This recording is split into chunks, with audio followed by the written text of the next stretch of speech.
The man wraps a towel around his head, then he grabs the hot stone, but soon his hand retracted from the heat. Then the man got smart, he grabbed a wooden spoon and managed to pry out a stone. Then he got a bucket of water and threw the hot stone into it, but before the stone could cool completely, the man endured the heat. He took the stone and kept hitting the glass of the door, but the glass was of good quality, even when David's palms bled.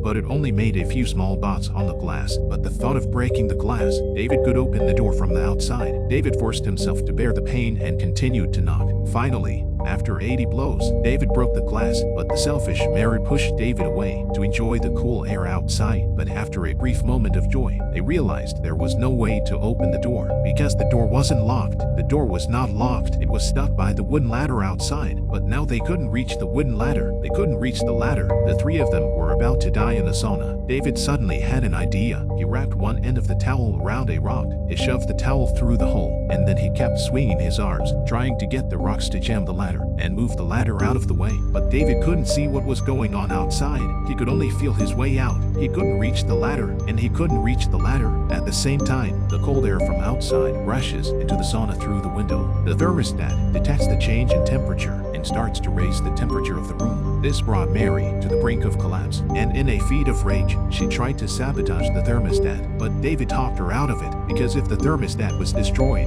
the temperature in the room would rise uncontrollably. Soon it'll be 247 degrees, turning them into roast ducks. But if we can't stop the furnace, they're still going to die. That's when David noticed the light bulb on the wall, and he made a bold decision. He unscrewed the bulb, and then he wrapped a wooden spoon in a towel and moistened it. He was going to use the wet wooden spoon to short-circuit the lamp base. The shorted lamp base exploded, and it sent David flying. He was lying on the ground, convulsing, but he survived, and the power to the room was completely cut off. But to our surprise, the fireplace was independently powered. Not only did it not go out, instead, it got hotter and hotter. Soon the temperature rose to 247. In such horrible heat, Mary had lost her mind. She wanted to destroy the thermostat. Rose tried to calm her down, but she was pressed against the wall by an irrational Mary. And in the process of struggling, Rose accidentally pushed too hard. She hit Mary with a rock and knocked her to the ground. David rushed over to check on her, but he found that Mary had lost a lot of blood. If not treated in time, she would die. So he smiled bitterly. He made a difficult decision. He stood up and went to the boiler. He grabbed the hot stove with both hands. He kept hitting it with his body. And then,